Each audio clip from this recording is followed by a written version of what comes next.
Syria में ईरानी दूतावास पर इजरायली एयर स्ट्राइक के बाद से मिडिल ईस्ट में तनाव चरम पर पहुंच गया है। हमले के बाद से ईरानी नेता भड़के हुए हैं। उन्होंने इजरायल को सबक सिखाने और ईंट का जवाब पत्थर से देने की धमकी तक दे डाली है। ईरान के सर्वोच्च नेता अयातुल्ला अली खामेनेई ने तो कसम भी खाई है कि बदले में इजरायल को चेहरे पर तमाचा मिलेगा। मालूम हो कि पिछले हफ्ते दमिश्क में ईरानी वाणिज्य दूतावास पर इजरायली हवाई हमले से Islamic revolutionary guard corps Quds force के 2 जनरल और कई अन्य अधिकारी मारे गए थे। ईरान ने इजरायल को यह धमकी भी दी थी कि उसके दूतावास भी सुरक्षित नहीं है, जिसकी वजह से इजरायल ने अपने 28 दूतावासों को अस्थायी तौर पर बंद करने का फैसला भी लिया। साथ ही महत्वपूर्ण इमारतों की सुरक्षा भी बढ़ा दी। खास बात यह भी है कि इजरायल ने अब तक इस हमले की जिम्मेदारी नहीं ली है। बावजूद इसके इजरायल के हालिया फैसले इस बात की तस्दीक करने के लिए काफी हैं कि इजरायल का ही ईरानी दूतावास पर हमले के पीछे हाथ था। इस बीच लंदन की एक अरबी आउटलेट एलाफ न्यूज ने पश्चिमी सुरक्षा अधिकारी के हवाले से दावा किया है कि अगर ईरान दमिश्क दूतावास पर हमले का जवाब इजरायल पर बमबारी करके देता है तो ऐसा अंदेशा है कि इजरायल ने भी अपनी पूरी तैयारी कर ली है। इजरायल की सेना अलर्ट मोड में है। दावा किया जा रहा है कि इजरायल ईरान के परमाणु कार्यक्रम पर ही धावा बोल सकता है। बाकायदा इसके लिए इजरायली वायुसेना संवेदनशील इलाकों पर हमला करने की ट्रेनिंग भी ले रही है। माना जा रहा है ये ट्रेनिंग तेहरान में परमाणु कार्यक्रम में हमले को लेकर भी हो सकती है। रिपोर्ट की माने तो संभावित ईरानी प्रतिशोध की तैयारी में इजरायल ने पहले ही अपनी सेना की छुट्टियां रद्द कर दी है।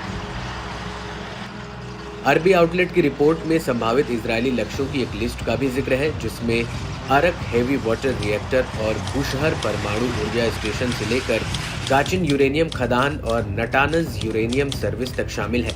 दावा है कि इनमें से किसी पर भी इजरायली हमला मिडिल ईस्ट के संघर्ष में अभूतपूर्व बढ़ोतरी का प्रतीक हो सकता है।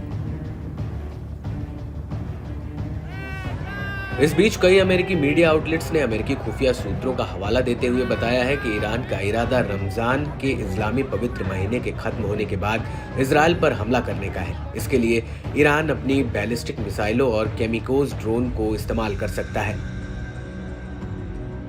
CNN ने अमेरिकी जासूसों का हवाला देते हुए संभावना जताई है कि ईरान इजरायल पर सीधा हमला करने की बजाय मिडिल ईस्ट में प्रॉक्सी वॉर के जरिए इजरायल को झटके पर झटका देता रहेगा।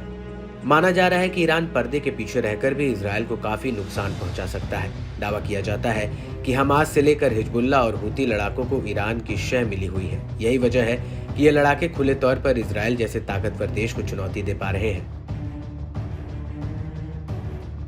इसके अलावा अरबी आउटलेट की रिपोर्ट में दावा किया गया है कि अमेरिका इजरायल का समर्थन करता रहेगा, उसे इस मिशन के लिए आवश्यक सभी सहायता, हथियार और उपकरण प्रदान करता रहेगा। अमेरिकी राष्ट्रपति जो बाइडेन ने इजरायली पीएम नेतन्याहू को आश्वासन दिया है कि वॉशिंगटन सभी परिस्थितियों में इजरायल के साथ खड़ा रहेगा।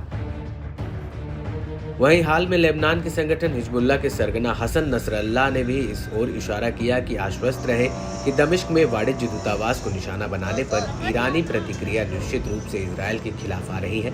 ऐसे में ये देखना काफी अहम रहेगा कि प्रतिरोध की आग में झुलस रहा ईरान कब, कहां और कैसे अपने कट्टर दुश्मन इजरायल को बहुत बड़ा झटका देता है। अशहदु अल्ला इलाहा इल्लल्लाह वहदहु